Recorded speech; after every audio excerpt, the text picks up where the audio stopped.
الحمد لله والصلاة والسلام على رسول الله وعلى آله وصحابته أجمعين أما بعد اللهم علمنا ما ينفعنا وبارك لنا فيما علمتنا وزدنا علما اللهم لا سهل إلا ما جعلته سهلا وأنت تجعل الحزن إذا شئت سهلا فاجعل هذا الدرس سهلا ميسرا يا رب العالمين أما بعد. Donc on s'était arrêté au pilier du jeûne. Donc on avait vu qu'il y avait deux piliers au jeûne. An-niyya wa al-kaf. Donc l'intention et le fait de s'abstenir. Donc s'abstenir de manger, de boire, d'avoir des rapports conjugaux. Donc on avait parlé en détail hier de l'intention et il nous restait donc l'abstinence. Donc on avait vu plusieurs points. On avait vu al-jima', donc le coït. On avait vu également l'éjaculation, donc de sperme et de liquide pré-spermatique. Donc tout ça, ça annule le jeûne. Donc le sperme, ça engendrera le qada ou le kafara, et le liquide pré-spermatique engendrera le rattrapage de ce jour. Donc le jour, il est annulé. On avait vu également ikhraju al-qi, donc celui qui se fait vomir volontairement. قال النبي صلى الله عليه وسلم من ذرعه القي فلا قضاء عليه ومن استقاء فعليه القضاء. Le prophète sallallahu alayhi wa sallam dit celui qui vomit involontairement, il n'a pas de jour à rattraper. Donc ça peut arriver que la personne pendant la journée de Ramadan, elle vomisse, il n'a pas de jour à rattraper, et celui qui se fait vomir volontairement, il devra rattraper ce jour.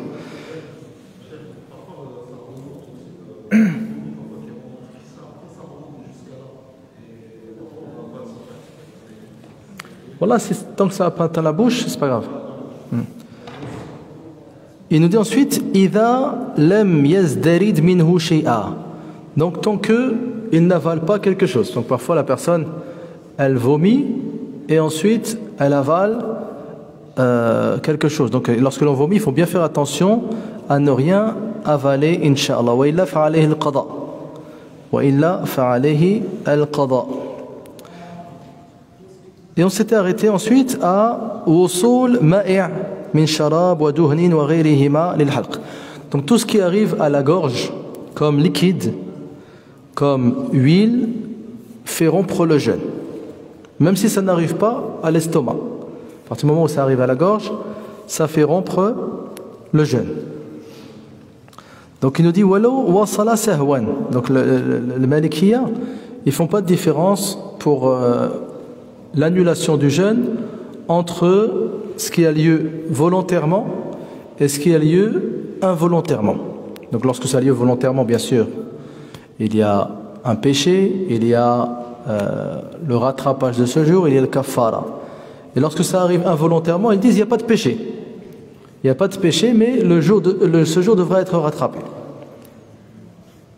Donc on va expliquer pourquoi ils disent cela. Donc ça arrive à la gorge, que ça arrive par la bouche ou par les yeux, par le nez ou par les oreilles. Donc parfois par exemple, si on avale quelque chose, c'est clair que ça arrive à la gorge, il n'y a pas de problème. Mais parfois, il y a d'autres conduits qui mènent à la gorge, autres que la bouche. Par exemple, parfois, on va mettre des gouttes dans les yeux et on va ressentir le goût dans la gorge. Parfois, on va mettre des gouttes dans les oreilles et on va ressentir le goût dans la gorge. C'est pour ça que le prophète sallallahu alayhi wa sallam, il a dit, lorsqu'il parlait des ablutions, il a dit baligh fil istinshaq illa an takuna sa'iman. Il a dit, lorsque tu fais tes ablutions, exagère dans l'aspiration de l'eau, sauf lorsque tu jeûnes. Parce que lorsque tu jeûnes, si tu aspires et que l'eau elle rentre, ben ça te fera rompre le jeûne.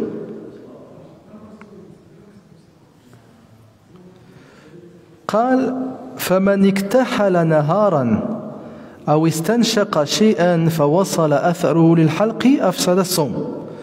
Donc il nous dit par exemple celui qui mettrait du kohol dans ses yeux, par exemple, l'homme ou bien la femme, ou bien il va aspirer quelque chose par le nez et il ressent cela dans sa gorge, afsada sawmuhu. Donc ça annule le jeûne et il devra rattraper cela. S'il ne sent rien, son jeûne est valable, il n'y a aucun problème, d'accord? Donc il se peut que la personne mette du kohol et ressente cela dans la gorge, comme les gouttes dans les yeux, comme les gouttes dans le nez, comme les gouttes dans les oreilles. كما لو اكتحل ليلا أو وضع شيئا في أذنه أو أنفه أو دهن رأسه ليلا فهبط شيء من ذلك لحلقه نهارا فلا شيء عليه. Donc il nous dit si la personne par exemple, ça c'est si la personne a mis cela dans la journée. Donc dans la journée la personne a mis du khol et il ressent cela dans sa gorge. Il a mis des gouttes dans la journée et il ressent cela dans la gorge. Il dit par contre, si ça a été mis la nuit, et que la personne ressent ça dans la journée, il n'a rien à rattraper. Parce qu'on va dire, ça a eu lieu, on va dire, pendant la nuit.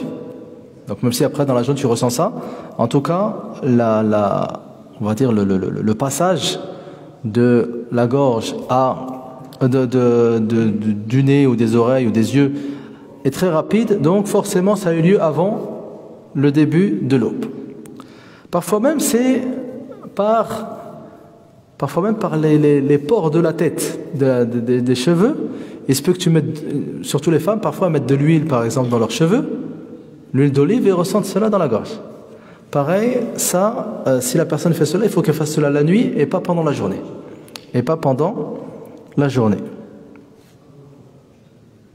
Si elle fait ça la nuit et elle ressent ça dans la journée, ça n'annule pas le jeûne. Mais à l'inverse, si elle fait ça la journée et qu'elle ressent ça dans la même journée, ça annule le jeûne. بخلاف من دهن رأسه نهارا فوجد طعمه في حلقه أو وضع حناء في رأسه نهارا فاستطعمه في حلقه. Pareil pour le henné. Si la personne elle ressent cela dans sa gorge, donc toutes ces choses-là, il faut les faire la nuit. Si la personne doit vraiment les faire pendant le Ramadan, qu'elle fasse cela la nuit et non la journée. Donc si la personne met de l'huile dans ses cheveux, il met du henné dans ses cheveux et ensuite il ressent cela dans la gorge, ça annule le jeûne. ولا يفسد الصوم وصول الحصى والدرهم ونحوهما من غير المائع للحلق. Donc c'est vraiment les liquides et les huiles qui annulent le jeûne lorsque ça arrive à la gorge. Il nous dit toute chose solide par exemple qui arrive seulement à la gorge n'annule pas le jeûne. Il dit le hassa par exemple si la personne il a avalé un caillou, s'il a avalé dirham, une pièce ou autre qui n'est pas liquide, cela n'annule pas le jeûne. Mais par exemple si ça atteint l'estomac, wala yufattir illa idha wasala ila al-ma'idati min tariq al-fam. Donc pour la gorge c'est seulement les choses liquides et rien d'autre. Pour les choses solides il faut que ça arrive forcément à l'estomac pour que ça annule le jeûne. Khamisan, donc la cinquième chose qui annule le jeûne, يقول وصول المائع للمعدة من منفذ منتسع كالدبر والقبل لا من إحليل وهو ثقب الذكر. Donc toujours lorsque un liquide il atteint l'estomac. Lorsque le liquide il atteint l'estomac, donc c'est plus la gorge, c'est l'estomac, mais il atteint l'estomac min manfadhin muttasi', par autre que bien sûr on parle plus de la bouche là, on parle par d'autres conduits.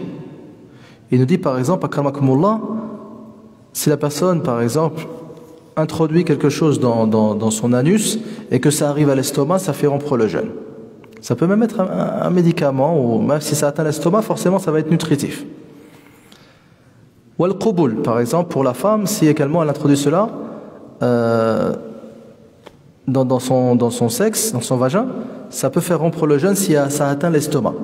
La min ihlilin wa huwa thaqabu dhakar. Contrairement à comment on appelle ça, au conduit que l'on trouve sur la verge de l'homme, donc c'est tellement, on va dire, étroit que ça ne peut pas faire arriver cela à l'estomac.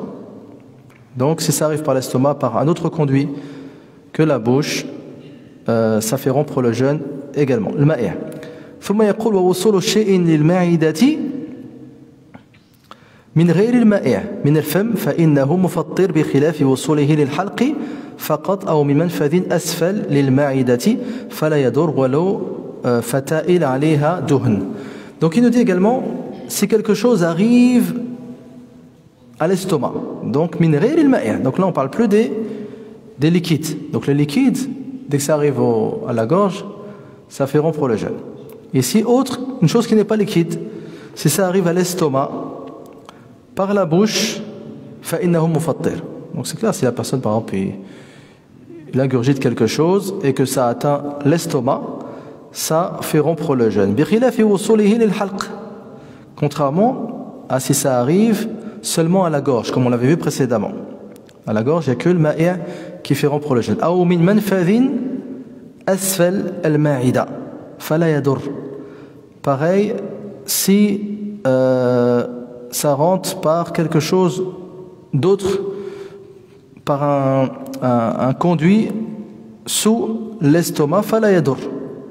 ولو فتائل عليها دهن. Donc même si la personne, par exemple, ingurgiterait par ce conduit, donc fata'il, donc on va dire un bout de ficelle sur laquelle il y aurait de l'huile. Donc ça ne fait pas rompre le jeûne. Donc ça nous intéresse surtout, donc ce qu'il faut retenir, les liquides, les huiles, dès que ça atteint la gorge, ça fait rompre le jeûne. Tout ce qui est solide, il faut que ça atteigne. Tout ce qui n'est pas liquide, il faut que ça atteigne l'estomac. سابعا ووصول البخور الذي تتكيف فيه أو به للنفس كبخور العود والمصطك والجاوي ونحوها للحلق. Il nous parle de l'encens. Donc l'encens, donc c'est pas le parfum. Donc l'encens, c'est ce qu'on allume pour mettre une bonne odeur. Donc il a dit l'encens, si donc la personne aspire de l'encens comme le oud ou bien le mistaka ou le jawi, donc ça c'est des sortes d'encens, si ça arrive pareil à la gorge, ça fait rompre le jeûne. Parce que l'encens, on pourrait penser que donc c'est de la fumée. C'est de la fumée, et cette fumée, on va dire, c'est un corps. Et si ça atteint la gorge, ça fait rompre le jeûne.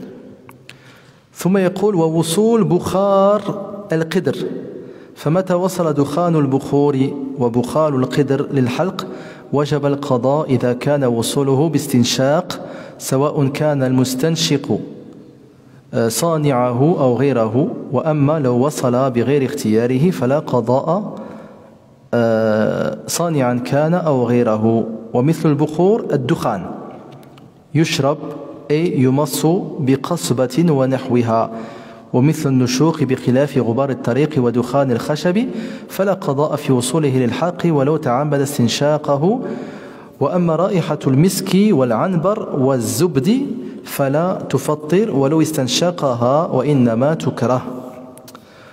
Donc ici il va nous parler, donc c'est proche de ce qu'il a cité précédemment. Il nous parle de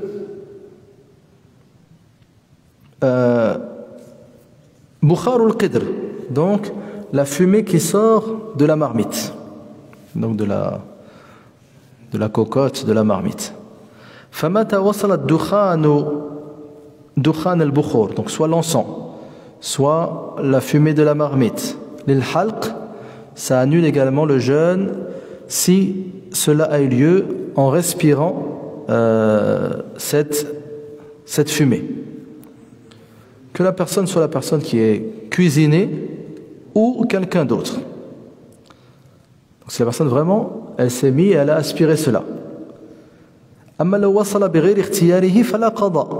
Donc si par exemple tu respires cette fumée, mais sans l'avoir voulu, ça n'annule pas le jeûne. Et il nous dit, très important, مثل البخور, pareil que l'encens, la cigarette. Donc la cigarette, on est tous d'accord sur le fait que ça fait rompre le jeûne. Voilà. Donc, la cigarette. Là, c'est la même chose qu'on a vu ici. On a vu que si cela si c'est sans le vouloir, il n'y a pas de problème. Mais si la personne, vraiment c'est elle qui a reniflé ou bien aspiré cela dans son nez volontairement, ça annule le jeûne. Il ne doit pas, on va dire, faire cela volontairement.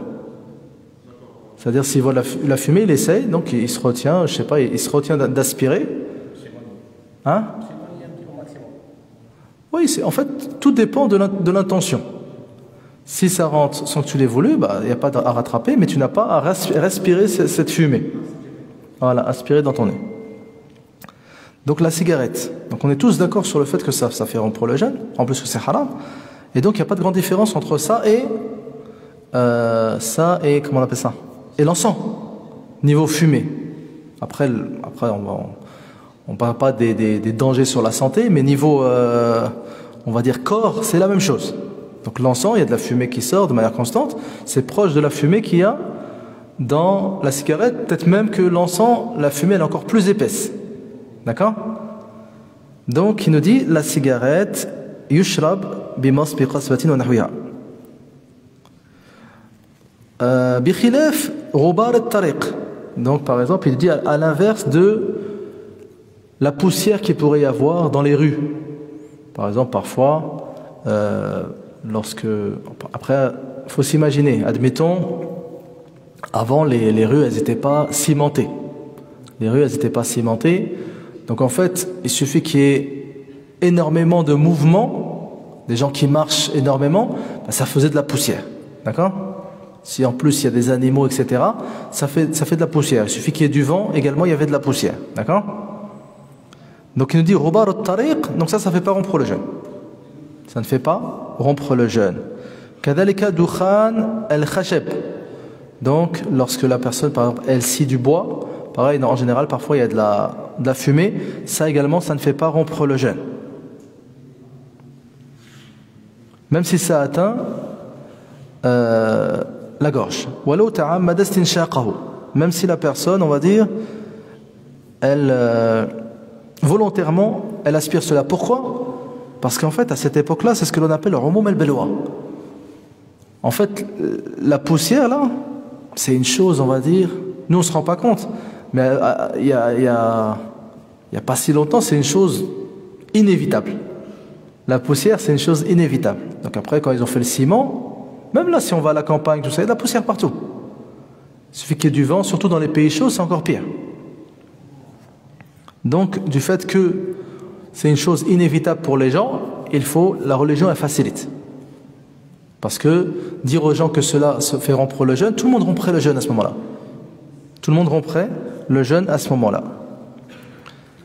Wa amma ra'ihatul misk. Donc il nous dit le fait de sentir du parfum.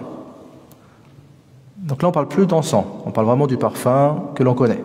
El misk wal anbar wal zubd. Donc ça c'est des sortes de parfums. Fala yufattir.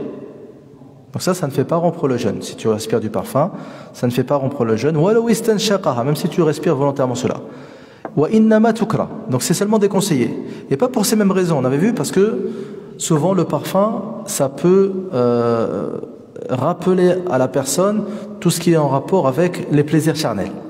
Donc par rapport à cet angle, les savants ils ont dit que c'est déconseillé. Parce que dans le hadith, Allah Azza wa Jal, qu'est-ce qu'il dit? Yada'u ta'amahu wa sharabahu wa shahwatahu min ajli.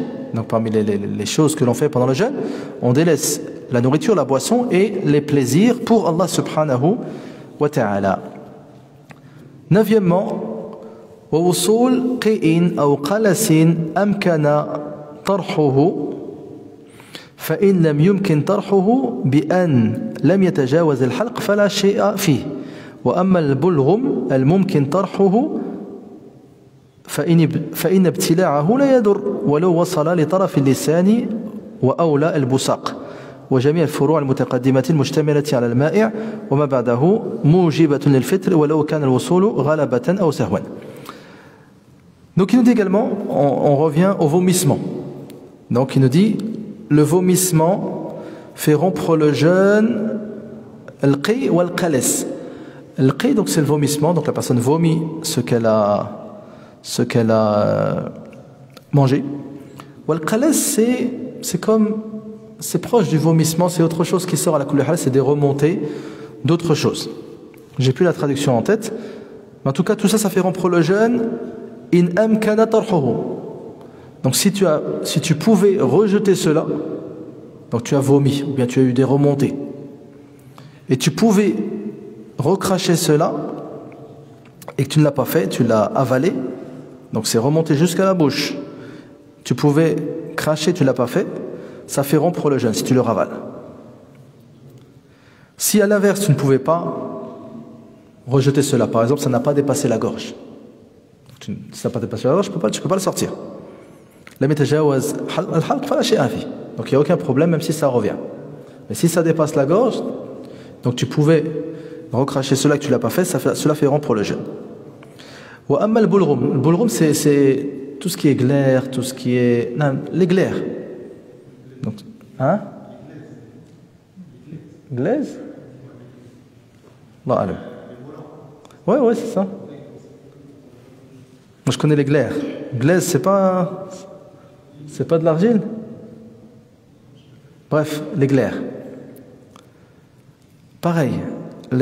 C'est pas pareil. Donc les glaires, elles mumkinu tarhuhu. Donc si tu as des glaires qui remontent, même ça arrive dans ta bouche et que tu avais pu le recracher. Si tu l'avales, la yadur. Ça n'a aucun impact. D'accord? Le jeûne reste valable. Donc souvent les gens ils posent la question par rapport à ça. Ils ont eu des glaires qui sont remontées, donc surtout si la personne elle est enrhumée, et ils posent la question par rapport au fait d'avaler cela, ça ne pose aucun problème. D'accord? Le jeûne reste valable. Même si ça arrive jusqu'au bout de ta langue, si tu l'avales, ton jeûne est valable. Et à plus forte raison, la salive. Donc la salive ne fait pas rompre le jeûne. Donc si tu avales ta salive. Il nous dit ensuite وجميع الفروع المتقدمة, tout ce qu'il a cité précédemment, المشتملة على المائع وما بعده, tout ce qu'on a vu par rapport au liquide, par rapport à ce qui n'est pas liquide, tout ce qui annule le jeûne, il nous dit que ça fait rompre le jeûne, que ce soit ghalabatan ou sahwan, même si c'est parvenu à cet endroit-là, ghalabatan ou sahwan, c'est-à-dire que tu as oublié, soit tu as oublié, ou bien c'est arrivé à cet endroit-là, ghalabatan, c'est-à-dire que tu as voulu repousser cela, mais c'est parvenu à cet endroit-là. D'accord? Donc, le Malikiya, eux, ils considèrent que le jeûne, c'est l'imsak. On a vu, il y a deux piliers, al-niyya ou al-kaf. Donc l'abstinence. Et ils disent en fait, tu ne peux pas être considéré comme jeûneur si quelque chose a atteint ton estomac ou bien a atteint ta gorge. C'est pour ça qu'ils ne font pas de différence entre celui qui rompt le jeûne volontairement et celui qui rompt son jeûne involontairement. Bien sûr, ils font la différence par rapport au péché. Celui qui rompt le jeûne volontairement, il a commis un péché. Et celui qui rompt le jeûne involontairement, il n'a pas de péché. D'accord? Mais ils disent que dans les deux cas, le jeûne est invalide. Parce qu'ils disent en fait, c'est deux choses, on va dire, qu'on ne peut pas réunir. Qu'on ne peut pas réunir. Il dit le jeûne, c'est l'abstinence. D'accord? Si il y a quelque chose qui est rentré volontairement ou involontairement, ce n'est plus un jeûne valable. Et donc la personne devra rattraper cela. Donc ils disent que donc en islam on a des règles qawa'id amma et des preuves qui prouvent cela. Donc Allah Azza wa Jal, il nous a décrit le jeûne comme étant l'abstinence de manger, boire, d'avoir des rapports. Donc que ce soit volontairement ou involontairement. Donc le jeûne il a des conditions, il y a des piliers et si ces choses-là ne sont pas réunies, le jeûne n'est pas valable. Comme par exemple, ils disent comme la prière. Donc la prière, s'il y a un pilier qui part, que tu l'aies fait volontairement ou involontairement, ta prière n'est pas valable. Si tu viens, tu dis à l'imam, ya imam, j'ai fait une prière et sans faire exprès, involontairement, j'ai oublié un recours. Qu'est-ce qu'il va te dire l'imam? Va refaire ta prière. Involontairement, j'ai oublié mes ablutions. Involontairement, j'ai oublié une sejda. Involontairement, j'ai oublié le fatiha. L'imam va te dire refais ta prière. Il dit ici pareil. Il dit le jeûne, on nous dit que voilà, il y a des piliers. Si le pilier il n'est pas respecté, ben le jeûne n'est pas valable. Certes, tu n'as pas commis de péché, parce que tu as fait ça par erreur, mais en tout cas, ton jeûne n'est pas valable. Donc c'est pour ça qu'ils obligent la personne à rattraper cela. Donc ça, c'est l'avis de l'Malikiya, contrairement à Al-Jumhur. Jumhur ou l'ulama, ils ont dit que si la personne rompt le jeûne involontairement, son jeûne reste valable. En se basant sur le hadith de Abu Huraira radiyallahu anhu, le prophète sallallahu alayhi wa sallam a dit Man akala aw shariba nasiyan falyutimma sawmahu fa innama at'amahu Allah wa saqah.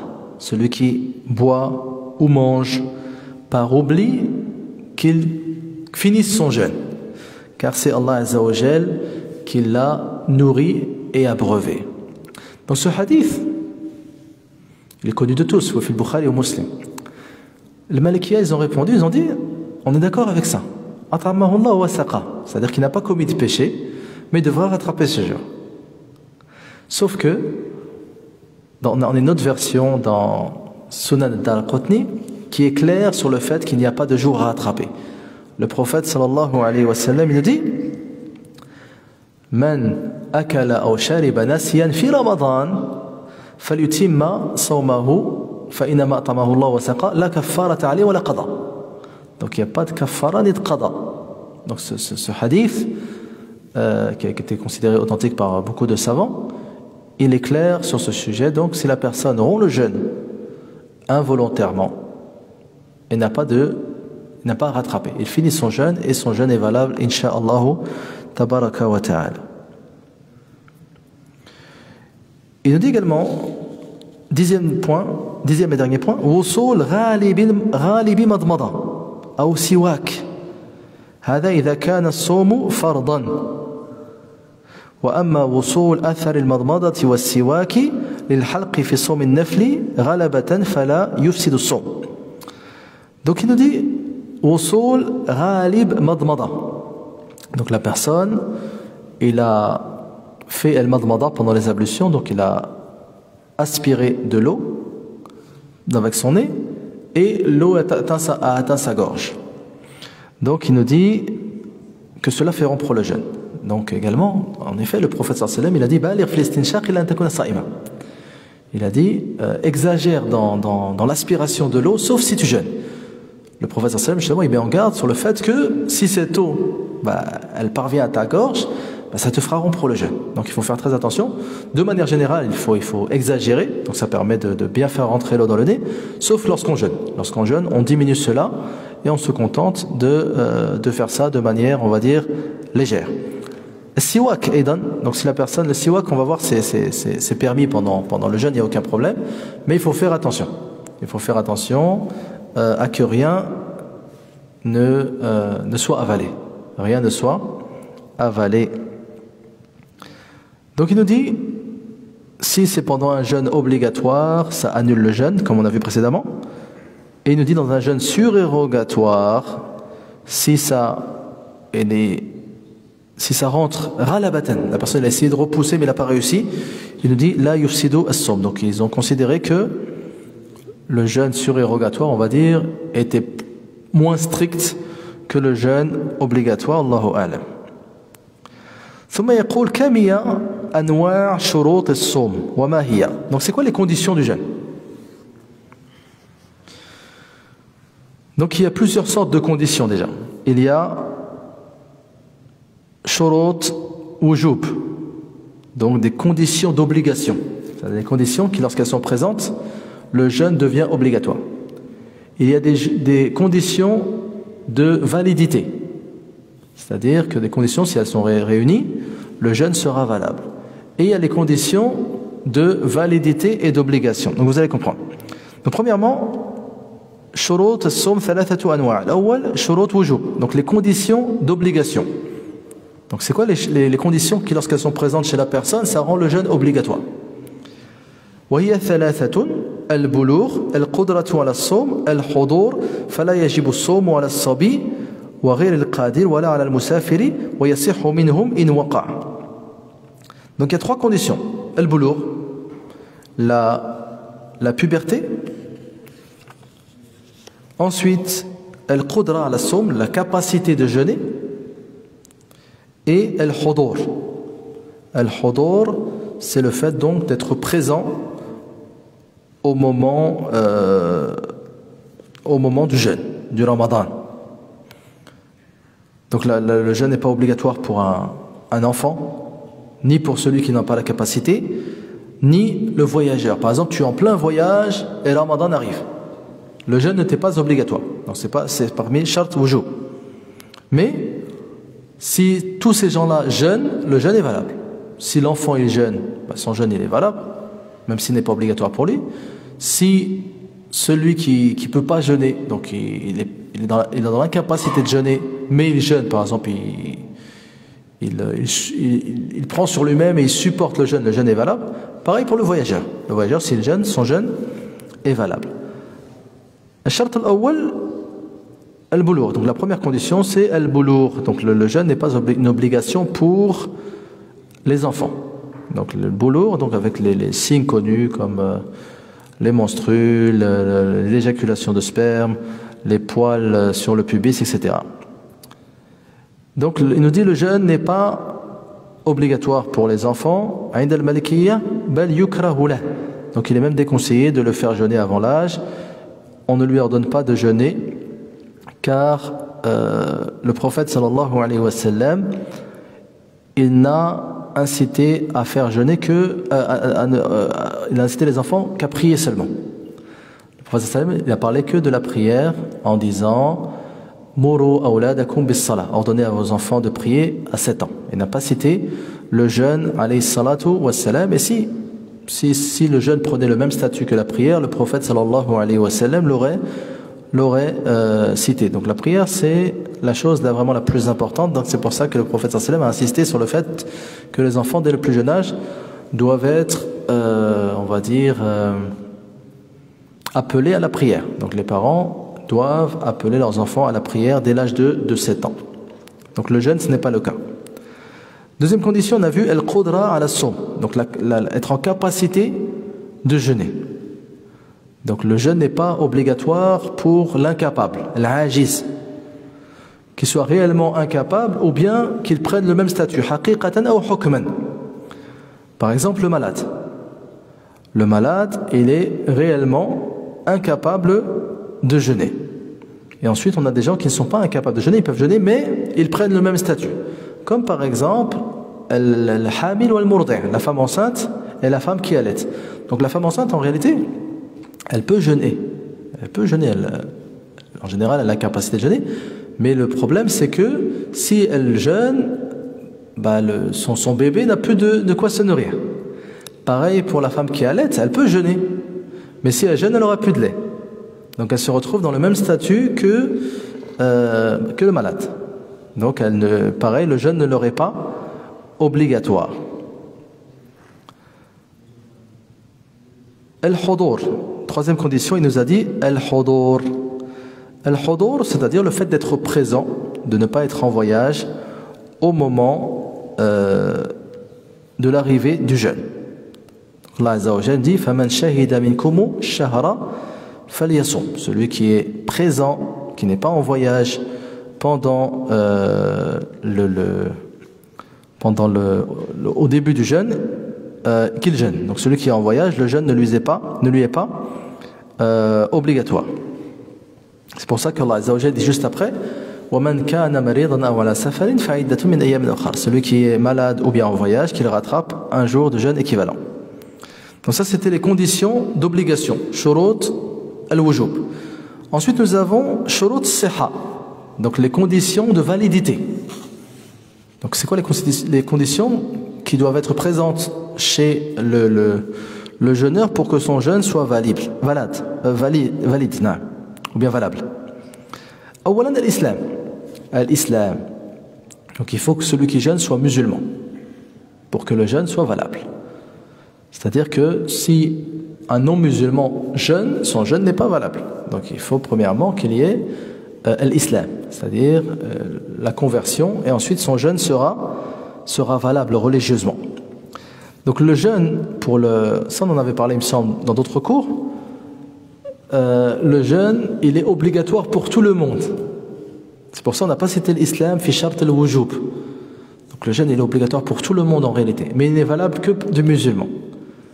C'est-à-dire que yawm al-qiyamah, Allah Azza wa Jal, donc il va reprocher à celui qui n'était pas croyant donc sa mécréance, et en plus tous les actes qu'il n'a pas commis.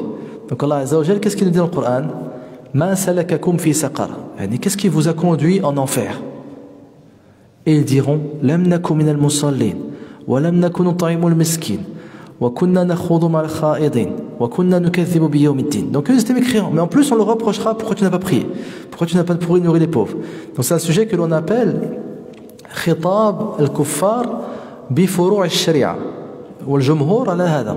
Donc la majorité des savants disent justement que celui qui est non croyant, il est quand même appelé à accomplir toutes ces adorations, la prière, le jeûne, le hajj, etc. C'est-à-dire que tout ce qu'il délaisse, ça lui sera reproché. Bien sûr, s'il se convertit, tout sera pardonné. Mais en tout cas, s'il reste ainsi, toutes ces choses-là lui seront reprochées dans l'au-delà. Et la majorité, donc, contrairement à l'Hanafiya, ils disent cela. Donc, l'islam. ثم يقول والزمان القابل للصوم. Donc également, deuxième condition, il faut donc le moment où on puisse jeûner. Donc pour que il faut l'islam, et il faut que le jeûne il ait lieu à un moment où il est autorisé de jeûner. Parce que il y a des jours où il est interdit de jeûner. Mathalan, celui qui jeûne Yom l'Aïd, son jeûne n'est pas valable. Celui qui jeûne Yom Tashriq, son jeûne n'est pas valable. Celui qui voudrait jeûner la nuit, son jeûne n'est pas valable. Donc c'est la deuxième condition pour la validité du jeûne. الزمان القابل للصوم فلا يصح من كافر ولا من في غير الزمان الذي جعل الشارع الصوم فيه. Donc troisième catégorie de conditions, shurut wujub wa sihha. Donc il y a des conditions qui sont des conditions d'obligation et de validité en même temps. La raison. Donc la raison, c'est une condition d'obligation et de validité. C'est-à-dire que celui qui n'a pas la raison, par exemple il est fou, lui, le jeûne ne lui est pas obligatoire. On n'appelle pas à jeûner. Et en même temps, s'il jeûne, le jeûne n'est pas valable. Voilà, c'est ça qu'on veut dire par shurut wujub wa sihha ma'an.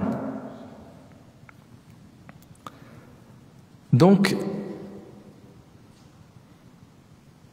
voilà, oui, celui qui a perdu la raison, le fou, et également prend le même statut que l'on appelle al-murma alay, celui qui aurait perdu connaissance. Celui qui perd connaissance, il n'a plus la raison pendant cette période. Et donc on avait vu que la personne, par exemple, qui aurait des crises de folie, ou bien la personne qui aurait perdu connaissance, si elle est comme ça au moment de l'aube, cette journée n'est pas valable, parce que justement il n'aura pas la raison au moment de l'intention, qui est l'aube. Donc si ça a lieu pendant la journée, il n'y a pas de problème. Par exemple, si la personne dans la journée, elle jeûne, elle a commencé à jeûner, elle a une crise de folie, ou bien elle perd connaissance, son jeûne reste valable à condition que ça ne dure pas plus de la moitié de la journée. Mais si ça dure quelques heures, par exemple, le jeûne reste valable. Pour ça, si on vous pose la question, par exemple, une personne, elle jeûnait, et pendant 2 heures, par exemple, il a perdu connaissance, ensuite il s'est réveillé, son jeûne est valable. D'accord? Pareil pour une personne qui aurait une crise de folie à ce moment-là. Tant que ça ne dure pas la moitié de la journée ou plus. À ce moment-là, il faudra rattraper. Deuxième condition, al-khulu min al-haydi wa nifas. Deuxième condition, qui est condition de validité et d'obligation, qu'il n'y ait pas de menstru ni de loki. Donc la femme en état de menstru, le jeûne ne lui est pas obligatoire. Et même si elle jeûne, le jeûne n'est pas valable. Pareil pour la femme en état de loki. Donc pendant tous ces jours, la femme n'a pas à jeûner et le jeûne ne lui est pas obligatoire. Mais si elle devient pure, par exemple, au moment de l'aube, elle doit jeûner. D'accord? Au moment de l'aube, elle doit jeûner, même si elle fait ses grandes ablutions un peu plus tard. Donc la personne, elle regarde, si elle observe les signes de pureté, de fin des menstrues, elle doit jeûner ce jour-là. Donc si c'est avant l'aube, c'est clair que la personne doit jeûner, et même si c'est au moment de l'aube, la personne doit jeûner également. Là. Non, parce que si elle est pure au moment de l'aube, elle jeûne. Là. La femme, pendant toutes les périodes de menstrues, là, donc elle ne jeûne pas, oui, elle devra rattraper ensuite. Elle a jusqu'au Ramadan d'après pour rattraper ces jours-là. Dukhul shahri Ramadan. Troisième condition. Donc, troisième condition d'obligation et d'obligation, Dukhul shahri Ramadan. Il faut que le mois de Ramadan soit arrivé. D'accord?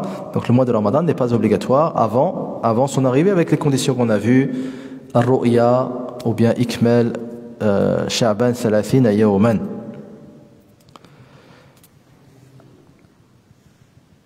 فلا يجب الصوم ولا يصح من المجنون ولا من الحائض والنفساء ولا في غير شهر رمضان المخصص للصوم الواجب الركن.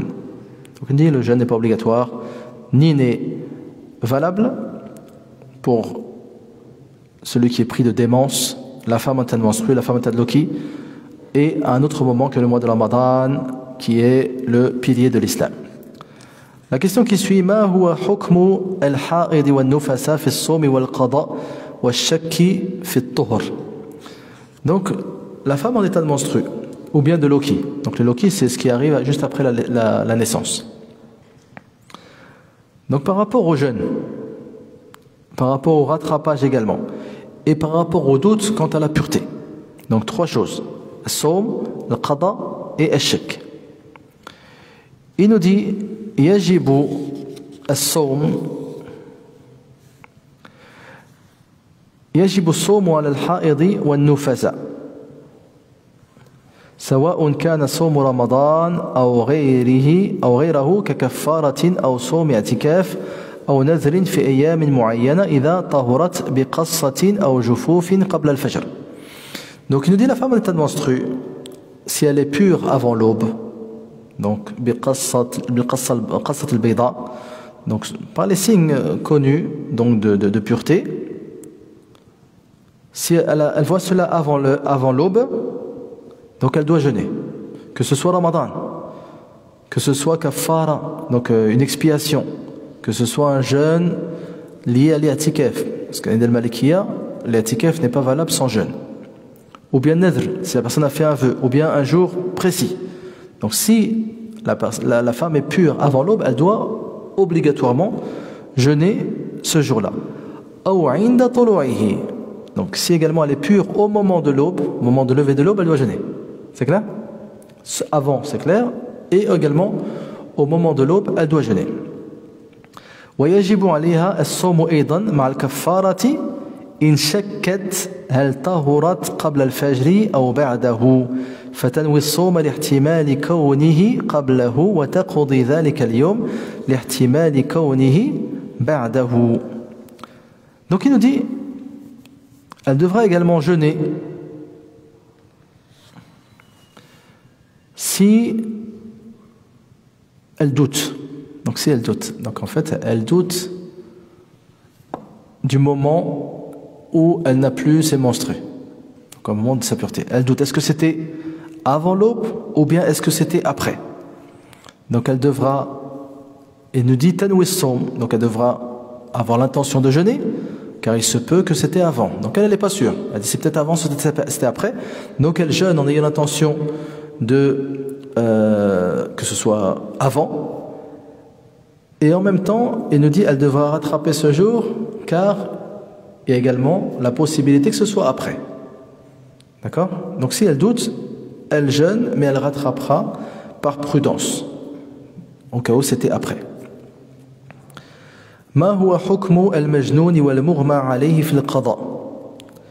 Donc la personne qui a perdu la raison, ou bien la personne qui a perdu connaissance, comment doit-elle rattraper ses jours?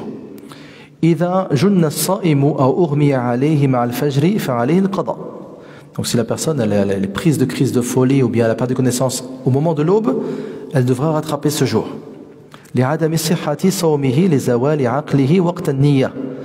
Donc pourquoi? Parce qu'il n'a plus la raison au moment de l'intention. بخلاف ما لو كان مجنونا أو مغمى عليه قبل الفجر وأفاق وقت الفجر فلا قضاء عليه لسلامته وقت النية. Il dit contrairement à une personne par exemple qui aurait perdu connaissance dans la nuit, ou bien une personne qui aurait une crise de folie pendant la nuit, mais qui se serait réveillée avant l'aube. Il aurait repris raison avant l'aube et il jeûne, ça c'est valable parce que justement il avait la raison au moment de l'aube. كما يلزمه القضاء إن جن أو أغمي عليه بعد الفجر كل يومه أو جله. Donc si la personne a commencé son jeûne et pendant la journée il a perdu connaissance, ou bien pendant la journée il a été pris de crise de folie, il devra rattraper ce jour si cela dure toute la journée ou bien la majorité de la journée. Et si c'est moins que cela, il n'a pas de jour à rattraper. Donc si c'est la moitié ou bien moins que la moitié, la personne n'a pas à rattraper ce jour. Si la personne a perdu connaissance quelques heures ou bien a été pris de crise de folie quelques heures, son jeûne reste valable. سؤال ما الذي يترتب على الإفطار؟ ما الذي يترتب على الإفطار؟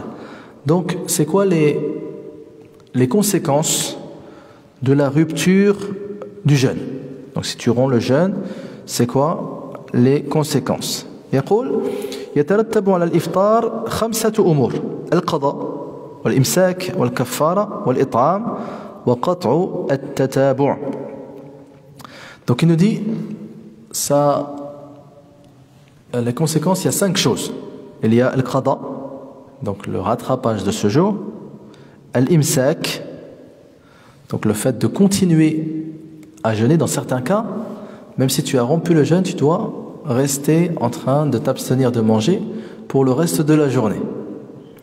Al-kaffara, dans certains cas tu devras expier le fait d'avoir mangé.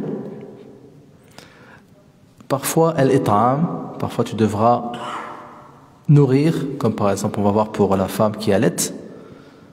Et qat'u at-tatabu', également dans certains cas si tu as rompu le jeûne, ça annule at-tatabu'. Donc parfois dans certains jeûnes, il faut qu'il y ait des jours d'affilée, 2 mois d'affilée, par exemple pour kaffarat ramadan, kaffarat al-qatl. Donc si tu romps ce jeûne, ça annule l'affilée de ces jours et tu devras tout recommencer depuis le début. Donc on va les voir un par un Inch'Allah. Al-qada, ensuite al-imsak, ensuite al-kaffara.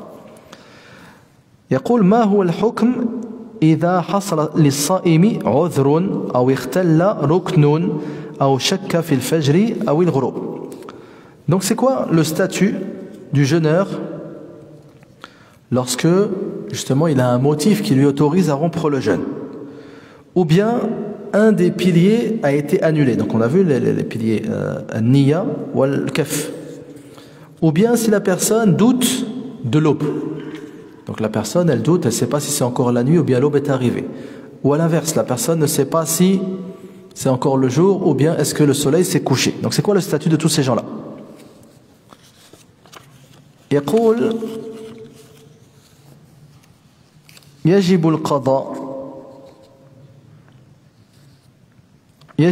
على الصائم الذي حصل له عذر اقتضى فطره كالمرض أو اقتضى عدم صحة الصوم كالحيض أو اختل ركن من ركني الصوم عمدا أو سهوا أو غلبة كرفع النية نهارا أو ليلا بأن نوى عدم صوم الغد واستمر رافعا للنية حتى طلع الفجر.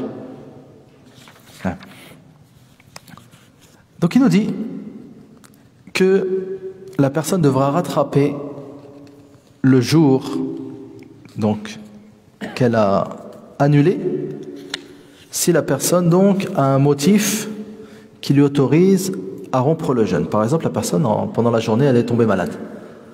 La personne a commencé à jeûner, elle est tombée malade. Elle peut rompre le jeûne et elle aura ce jour à rattraper. Que ce soit le marad ou bien le safar. Ou bien la personne pendant la journée il lui arrive un motif qui n'autorise plus le jeûne, comme par exemple les menstrues. Donc la personne devra rattraper ce jour-là. يجب القضاء. أو اختل ركن من ركني الصوم. Ou bien, comme on a vu, si un des deux piliers est annulé. Donc les deux piliers, on avait vu al-niya wa al-kef. Al-kef, c'est-à-dire l'imsak. Donc si la personne elle annule l'intention, ou bien elle mange quelque chose, que ce soit volontairement ou involontairement, à ce moment-là, la personne devra rattraper ce jour. Al-niya, par exemple, la personne, on en avait parlé hier, ce que l'on appelle raf'u al-niya. La personne rejette son intention. Donc l'intention de jeûner, elle doit t'accompagner toute la journée. Donc à partir du moment où tu as l'intention de rompre le jeûne, ton jeûne est annulé, même si tu ne manges rien. Donc admettons, pendant la journée de Ramadan, tu te dis, ah là là, je suis fatigué, je vais aller manger. Et après, tu te dis, ah non, finalement, je ne vais pas aller manger. Cette simple intention te fait rompre le jeûne. C'est pour ça que les savants ils disent, man nawa al-fitra aftar. Celui qui a l'intention de rompre le jeûne, il a rompu le jeûne. D'accord? Admettons une personne, il a dit, ah il fait trop chaud, je suis fatigué, j'ai soif, je vais aller boire. Il se dirige pour aller boire et il voit une personne dans la cuisine. Il fait, ah, finalement, j'ai changé mon plan. Cette personne, juste avec cette intention-là, elle a rompu le jeûne. Donc l'intention, elle doit être avec toi toute la journée. L'intention de jeûner. Il nous dit également, ça pendant la journée, et même l'intention la nuit. Ou bien la personne, par exemple, nawa adam as-sawm al-ghad. Si la personne a l'intention de ne pas jeûner demain. Wastamarra rafi'an an-niyyati hatta tala al-fajr. Et la personne continue à avoir cette intention jusqu'au moment de l'aube. La personne ne peut pas jeûner le lendemain. Son jeûne n'est pas valable. Même si ensuite il ne mange pas et ne boit pas. Donc l'intention elle est très importante.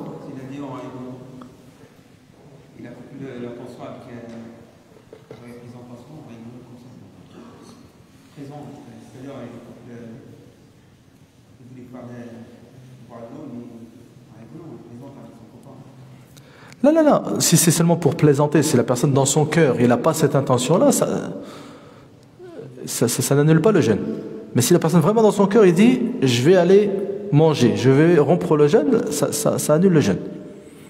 Si la personne dit ça en plaisantant, même si, là il y a une barrière. Mais si la personne elle a la simple intention de rompre le jeûne n'est plus valable.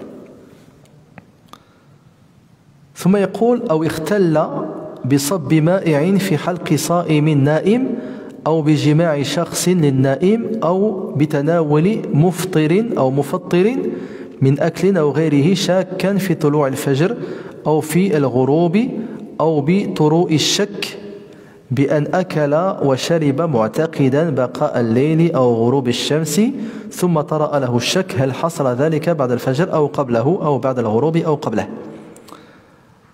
Donc il nous dit ensuite,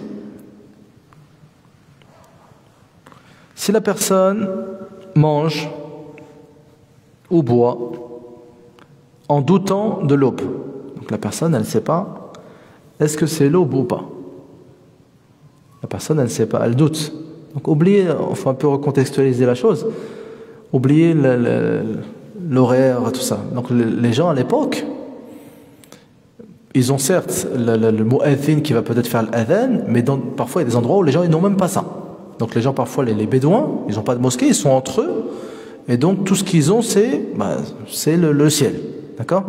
Donc si la personne elle doute, est-ce que l'aube s'est levée ou pas? Qu'est-ce qu'il fait? Oui, il s'abstient. Il s'abstient. Il s'abstient de manger. D'accord? Nous en France on a un problème, les horaires du Fajr. Dans chaque mosquée c'est différent.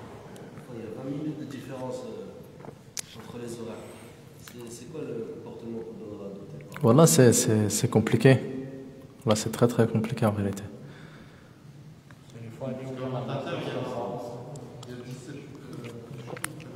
La personne après, elle peut, elle peut miser sur la précaution, c'est-à-dire de rompre le jeûne, enfin de commencer son jeûne, on va dire le plus tôt possible. Comme ça, elle est sûre, au moins, elle n'a pas de doute. Après, on ne va pas blâmer une personne qui voudrait attendre jusqu'à l'aube, parce que parfois, malheureusement, Allah Azza wa Jalla dit Kulu washrabu hatta yatabayyana lakum al-khayt al-abyad min al-khayt al-aswad min al-fajr. Mangez et buvez jusqu'à qu'apparaissent devant vous clairement le fil blanc du fil noir à l'aube. Donc souvent, parfois, 30 minutes avant l'aube ou bien 20 minutes avant l'aube, il fait très noir. Donc il n'y a vraiment pas les premières lueurs de l'aube, elles ne sont même pas visibles. Donc à Kulahal, c'est très compliqué. C'est très compliqué. L'idéal, ce serait que toutes les mosquées de France, ou bien même déjà dans un premier temps d'une même région, se mettent tous d'accord sur un seul et même calendrier, pour ne pas troubler les gens. Donc là, on parle vraiment d'une personne donc, qui observerait le ciel. Donc lui, s'il doute de l'arrivée de l'aube ou pas, il s'abstient. Pareil, s'il doute du coucher du soleil. Donc il dit, je ne sais pas si le soleil s'est couché ou pas. Qu'est-ce qu'il fait? Il mange ou il ne mange pas? Il ne mange pas. Par précaution, il ne mange pas. Hein? Là, tout dépend, mais il attend en tout cas d'être certain que le soleil s'est couché. D'accord?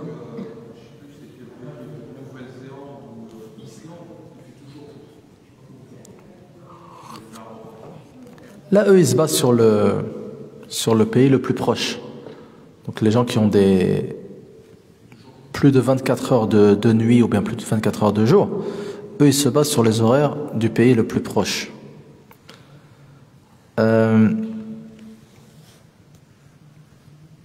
أو بطروء الشك بأن أكل وشرب معتقدا بقاء الليل أو غروب الشمس ثم ترى له الشك هل حصل ذلك بعد الفجر أو قبله أو بعده أو قبله. Donc en tout cas voilà, si la personne elle doute du lever de l'aube, il s'abstient de manger. S'il doute du coucher du soleil, surtout il ne mange pas jusqu'à qu'il soit sûr que le soleil s'est couché. لأن طروء الشك مخل بركن الإمساك. والقضاء عليه واجب. Donc si la personne justement il aura mangé dans le doute, c'est-à-dire la personne il doute, s'il se dit je ne sais pas si l'aube s'est levée ou bien c'est encore la nuit, et que malgré cela il mange, il devra rattraper ce jour. Pareil si la personne elle doute, je ne sais pas si le soleil s'est couché ou pas, mais il mange et devra rattraper ce jour. Donc là, car il nous dit al-shak mukhillun bi rukn al-imsak. Donc on avait vu le pilier l'imsak, il faut qu'il ait lieu sans doute. Donc s'il y a un doute par rapport au moment, tu devras rattraper ce jour.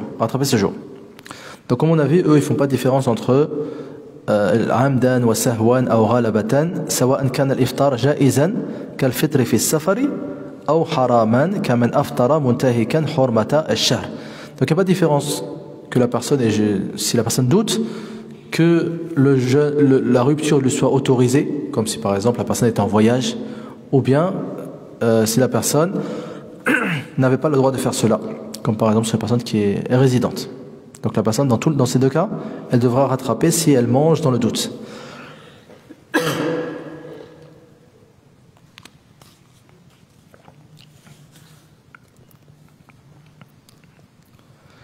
وسواء كان الفرض رمضان أو غيره كالكفارة وصوم التمتع, que ce soit Ramadan ou bien que ce soit une expiation, donc les jeûnes obligatoires, ou bien même sawm at-tamattu', donc lorsque les gens jeûnent parce qu'ils n'ont pas de quoi sacrifier pour le hajj. ويستثنى من القضاء النذر المعين الذي أفطر فيه لمرض أو لعذر مانع من صحة الصوم كالحيض والنفاس والإغماء والجنون فلا يقضى لفوات وقته. Donc on avait vu que souvent dans les livres de fiqh, lorsqu'on parle du jeûne, il nous parle du nadhr. Nadhr, c'est la personne qui fait un vœu. Elle dit Lillahi alayya sawmu yawmayn. Je me dois pour Allah Azza wa Jal de donner 2 jours. Bien la personne, il lie cela à un événement, à une réussite, à une guérison. Il dit si je réussis telle chose, je jeûnerai. Si Allah Azza wa Jal il guérit ma femme, mon fils, je jeûnerai. Donc ça c'est ce que l'on appelle un nadhr. Donc il nous dit que si la personne rompt le jeûne pendant un nadhr al-mu'ayyan, c'est-à-dire la personne, elle a vraiment choisi un jour en particulier pour jeûner. Alors, par exemple, si je devrais jeûner le 15 de Sha'ban, par exemple, d'accord, et que la personne ensuite elle commence à jeûner et elle rompt le jeûne pour un motif. Par exemple, la personne elle est tombée malade, la personne elle a eu ses menstrues. Il n'aura pas à rattraper ce jour-là parce que justement le jour qu'elle a fixé est passé. Le jour qu'elle a fixé est passé. Il nous dit si par exemple ce motif pour lequel elle a rompu le jeûne disparaît et que le jeûne en particulier n'est pas fini. Par exemple, la personne elle avait dit je jeûnerai la première semaine de Sha'ban et qu'il reste encore quelques jours, il doit finir ce qui lui reste. فإن أفطر فيه لغير عذر معتبر بأن أفطر لنسيان أو إكراه أو خطأ في الوقت كصوم الأربعاء يظنه الخميس المنذور وجب عليه القضاء مع إمساك بقية اليوم. Donc il nous dit s'il rompt le jeûne sans motif valable pour ce nadhr-là, ce vœu précis, par exemple il a rompu le jeûne par oubli ou bien sous la contrainte ou bien par erreur dans le temps, par exemple il a jeûné le jour du mercredi qu'il pensait être le jeudi qu'il s'était fixé, il devra rattraper ce jour. Il devra rattraper ce jour. وأما النذر المضمون, c'est-à-dire le nadhr général sans jour bien précis, إذا أفطر فيه لمرض ونحوه فلا بد من قضائه لعدم تعيين وقته. Donc si la personne a fait un jeûne général, elle a dit je jeûnerai 2 jours, donc sans réellement les fixer, et qu'ensuite il a rompu le jeûne, et il devra rattraper ces jours-là parce que c'est n'importe quand qu'il peut rattraper cela. هذا كله إذا كان الصوم فرضا. Donc ça c'est les jeûnes obligatoires. Les jeûnes obligatoires, il y a Ramadan, il y a le rattrapage de Ramadan bien sûr, c'est des jours à rattraper. Nous avons le kaffarat, donc le kaffarat al-zihar, kaffarat Ramadan, kaffarat al-qatl. Donc ça c'est les jeûnes obligatoires et on a al-nadhr. Ça c'est les jeûnes obligatoires. Sinon tout le reste c'est des jeûnes surérogatoires.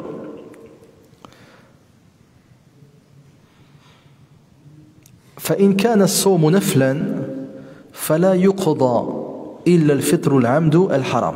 Il dit si le jeûne il est surérogatoire. Donc si le jeûne il est surérogatoire, on ne rattrape pas un jeûne surérogatoire sauf si on l'a rompu volontairement.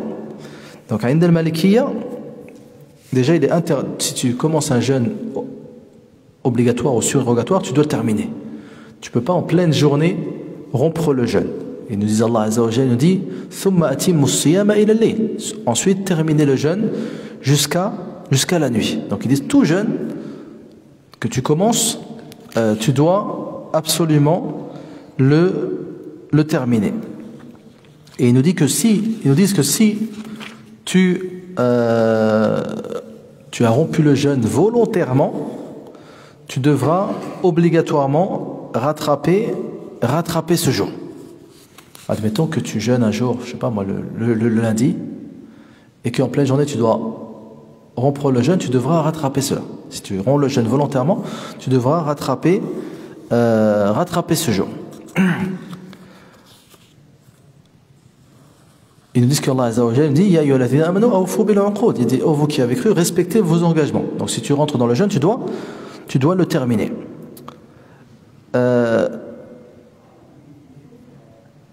عن ابن شهاب أن عائشة وحفصة زوجي النبي صلى الله عليه وسلم أصبحتا صائمتين متطوعتين فأهدي لهما طعام فأفطرتا عليه فدخل عليهما رسول الله صلى الله عليه وسلم قالت عائشة فقالت حفصة وبدرتني بالكلام وكانت بنت أبيها يا رسول الله إني أصبحت أنا وعائشة صائمتين متطوعتين فأهدي إلينا طعام فأفطرنا عليه فقال الرسول صلى الله عليه وسلم اقضيا مكانه يوما آخر. Donc Hafsa et Aïcha radiallahu anhuma, un jour ils ont jeûné, toutes les deux elles ont jeûné. Et pendant la journée on leur a offert de la nourriture et elles ont rompu le jeûne.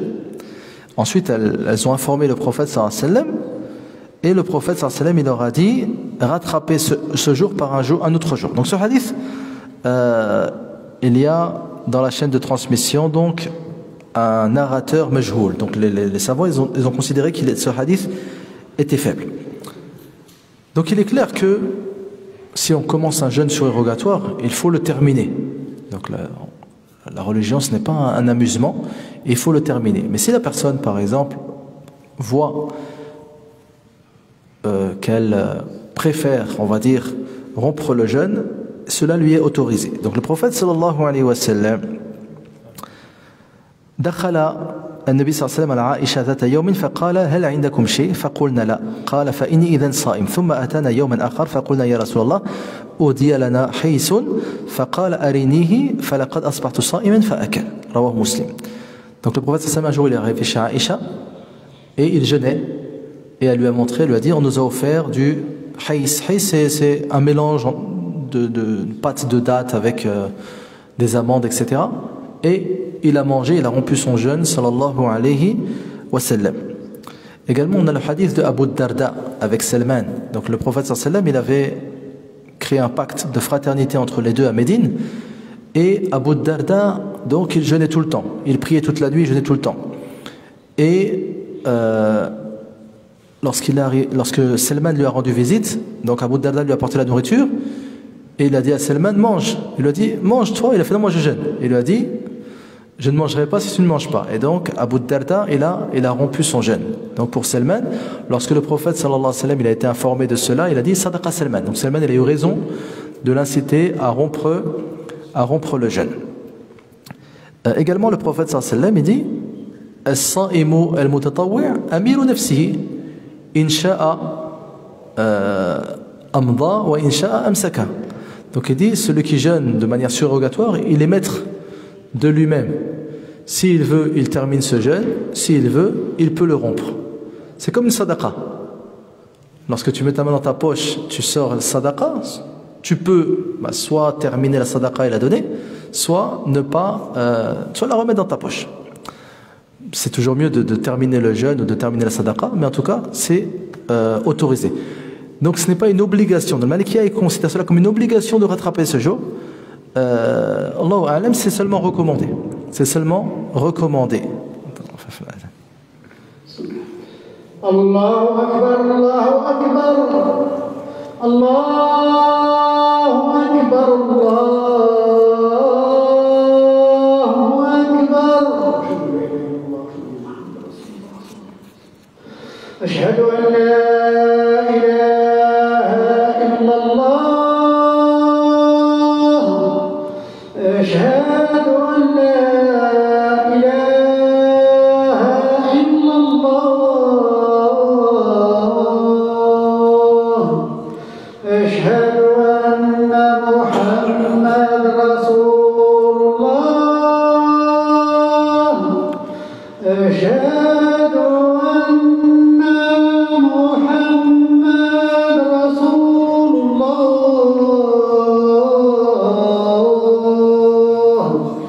حي على الصلاة حي على الصلاة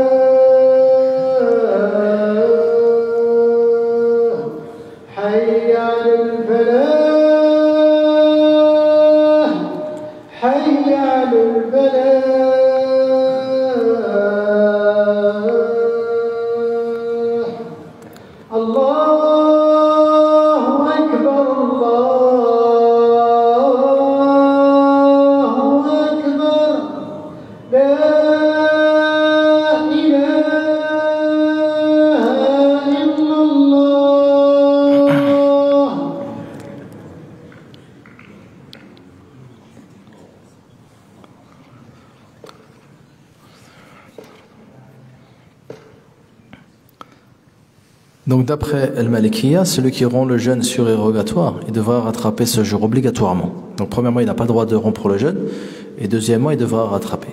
Donc ils sont basés sur le hadith de Aïcha où le prophète sallallahu alayhi wa sallam dit Iqdiya makanahu yawman akhar. Donc ce hadith, comme on a vu, n'est pas authentique, et d'autres hadiths prouvent l'inverse, c'est que la personne donc peut rompre son jeûne, incha'Allah. Néanmoins, il lui est recommandé de rattraper ce jour. Pas obligatoire, mais recommandé. عن أبي سعيد الخدري رضي الله عنه قال صنعت للنبي صلى الله عليه وسلم طعاما فلما وضع قال رجل أنا صائم فقال رسول الله صلى الله عليه وسلم دعاك أخوك وتكلف لك أفطر فصم مكانه إن شئت. Donc Abu Sa'id al-Khudri radiyallahu anhu, il nous dit un jour j'ai préparé un repas pour le prophète sallallahu alayhi wa sallam. Le prophète sallallahu alayhi wa sallam, il est arrivé avec d'autres compagnons, et lorsque Abu Sa'id il a posé la nourriture, et un homme il a dit inni sa'im, je jeûne. Et le prophète sallallahu alayhi wa sallam il a dit inna akhak yani da'ak wa takallafa lak, il a dit ton frère Abu Sa'id il t'a invité, il a fait l'effort de faire ce repas, il lui a dit aftir wa sum yawman akhar in shi'ta, il lui a dit romps ton jeûne et jeûne un autre jour, il lui a dit in shi'ta, si tu veux. Donc ce qui prouve l'aspect non obligatoire de la chose. Wallahu a'lam. Sallallahu ta'ala an yanfa'ana bima sami'na wa an yu'allimana ma jahilna. اللهم زينا بزينة الإيمان واجعلنا هداة مهتدين غير ضالين ولا مضلين. اللهم أحسن عاقبتنا في الأمور كلها واجرنا من خزي الدنيا وعذاب الآخرة. ربنا آتنا في الدنيا حسنة وفي الآخرة حسنة وقنا عذاب النار. وصلى الله على نبينا محمد وعلى آله وصحابته أجمعين.